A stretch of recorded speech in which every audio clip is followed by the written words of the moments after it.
سرخ رنگ کی قلم استعمال کرنے سے غربت آتی ہے۔ نیلی رنگ کی قلم استعمال کرنے سے آنکھوں کی بینائی بڑھتی ہے۔ سیاہ رنگ کی قلم استعمال کرنے سے دولت میں اضافہ ہوتا ہے۔ کھڑے ہو کر کپڑا پہننے سے عمر کم ہونا شروع ہو جاتی ہے۔ بیٹھ کر کپڑے تبدیل کرنے سے عمر بڑھنا شروع ہو جاتی ہے۔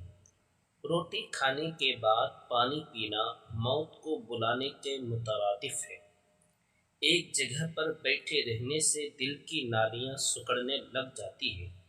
رات کو بال سنوارنے سے انسان میں برائیاں جنم لینا شروع ہو جاتی ہے۔ بڑے بڑے لقمے کھانے سے رزق کشادہ ہونے سے رک جاتا ہے۔ جلدی جلدی روٹی کھانے سے رزق آنے کی رفتار آہستہ ہو جاتی ہے۔ مور کے پروں کو گھر میں رکھنے سے گھر میں مصیبتیں ٹل جاتی ہیں۔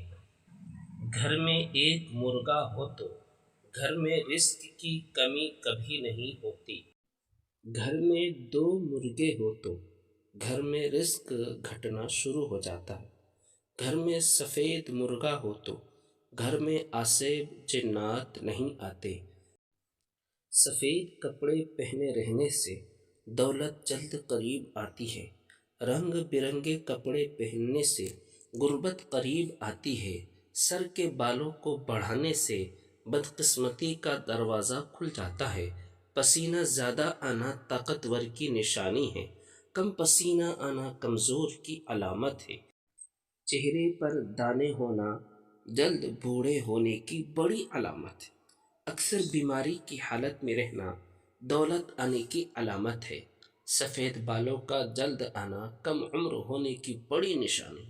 زیادہ غصے کا ہونا بہت جلد غربت آنے کی علامت ہے۔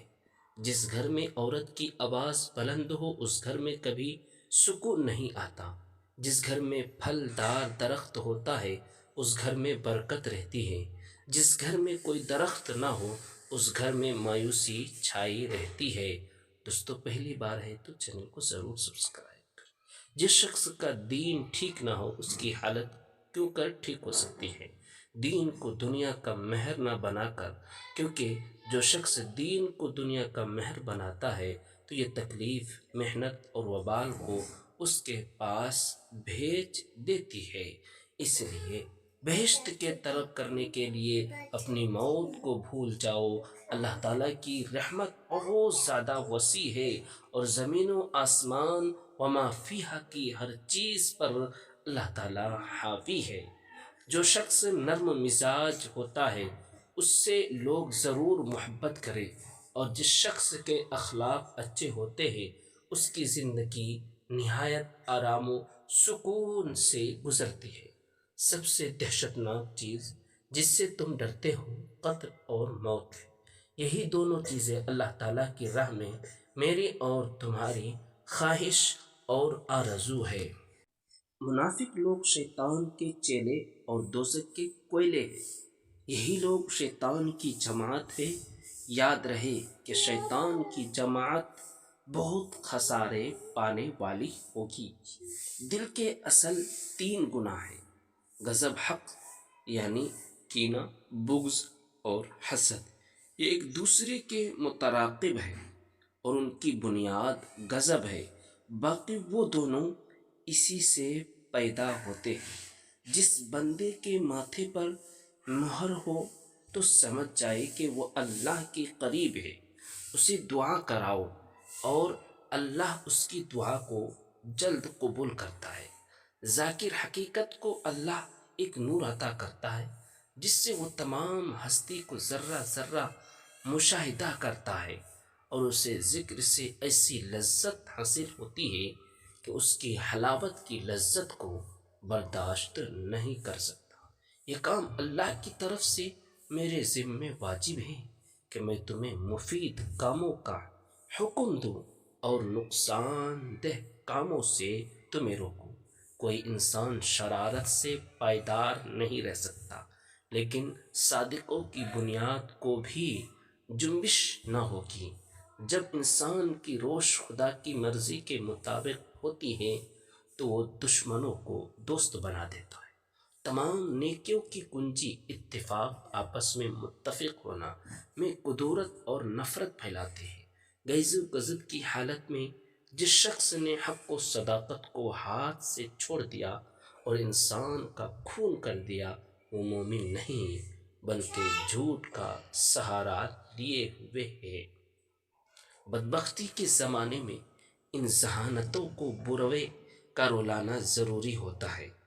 جو ذہانتیں خوش بختی کے زمانے میں خواب دیدہ حالت میں پڑی رہتی ہے، زیادہ کلام کرنے سے بات کہیں کی کہیں جا چلتی ہے اور کلام کی شاخیں دور تک پھیل جاتی ہے، وہ مادہ مانی سے خالی ہو جاتی ہے اور کلام اس قدر بڑھ جاتا ہے کہ گویا اس کی کوئی حد اختدام نہیں، اور پھر اس کا سننا کسی کو گوارا نہیں ہوتا۔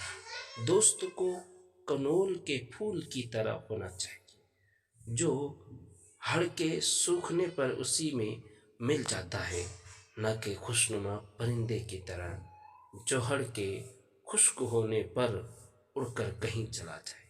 قلبی کسادت دور کرنے کے لیے قبرستان میں جایا کرو اور مردوں کی دنیا کا مشاہدہ کرو۔ جو رزق کسی ذریعے سے اللہ انسان کو عطا کرتا ہے، اسے کبھی بھی پھر رد نہیں کرتا۔ لوگوں کے ساتھ اختلاف اور ناراضگی بقدر ضرورت ہی کرنی چاہیے، بلا وجہ ناراضگی دشمنی کا سبب بنتی ہے۔ ہر نیک و بد کے ساتھ خندہ پیشانی سے پیش آنا چاہیے۔ بدصورت عورت کا شوہر اور اندھا ہو تو بہتر ہے۔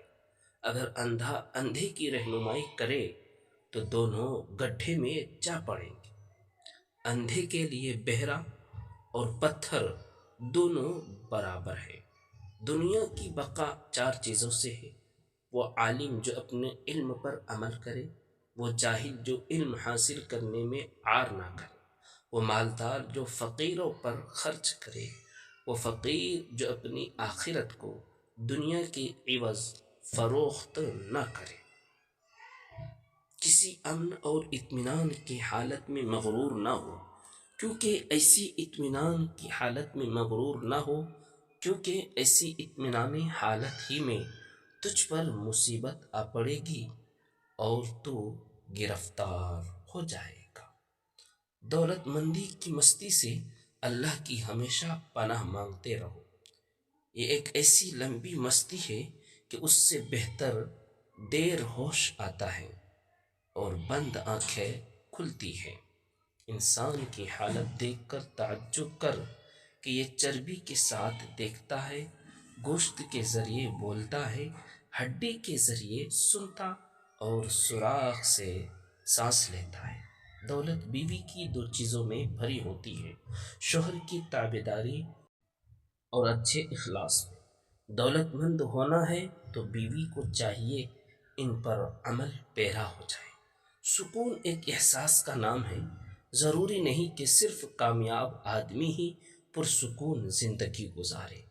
چالاکی کی وہ روایت جو لومڑی سے ہم تک پہنچتی ہے، موصوف اس پر ہر طرح سے پورا اترتے ہیں۔ نفسیاتی مشاہدات سے اس بات کا انکشاف ہوتا ہے کہ بعض مرد باہر سے مرد اور اندر سے عورت ہوتے ہیں، جبکہ بعض عورتیں باہر سے عورتیں اور اندر سے مرد ہیں۔ طاقت سے فتح حاصل تو کی جا سکتی ہے، لیکن اس کی عمر تھوڑی ہوتی ہے۔ عورت تمام جانداروں میں سب سے زیادہ مظلوم اور قابل رحم ہستی ہے۔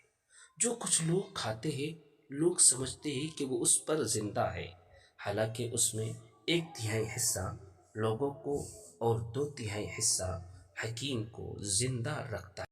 تم بھی قبرستان میں ایک دن اکیلے رہو گے، تمہارا اس وقت کیا حال ہوگا جب تمہیں جلال و دبدبے والے بادشاہ کے سامنے اندر کی ساری باتیں ظاہر کرنے کے لیے کھڑا کر دیا جائے۔ مومن کا کینہ عارضی ہوتا ہے۔ جب وہ اپنے بھائی سے جدا ہوتا ہے تو اس کے بارے میں اس کے دل میں کچھ بھی نہیں ہوتا، جبکہ کافر کا کینہ اس کی عمر بھر کے لیے ہوتا ہے۔ ہر انسان کے ساتھ اللہ نے ایک فرشتہ لگا رکھا ہے جو اسے محشر کی طرف ہانک رہا ہے۔ ہر انسان کے ساتھ ایک فرشتہ ہے جو اس کے خلاف اس کے برے اعمال کی گواہی دے رہا ہے۔ ہر انسان کے اعمال اس کے خلاف کل قیامت کے دن گواہی دیں۔ میں نہیں جانتا کہ جہنم سے بھاگنے والا بے خوف ہو کر لمبی تان کر سو جائے گا۔ خبردار، جس کو حق فائدہ نہیں دیتا اسے باطل نقصان دیتا ہے۔ دوستو، چینل پر پہلی بار ہے تو ضرور سبسکرائب کرتے ہو جائے۔ جب رزق میں تنگی ہو تو اپنے اعمال پر نظر ڈالے اور گھر والوں کے اعمال پر نظر ڈالے کہ حق تعالیٰ کی کوئی نافرمانی تو نہیں ہو رہی ہے۔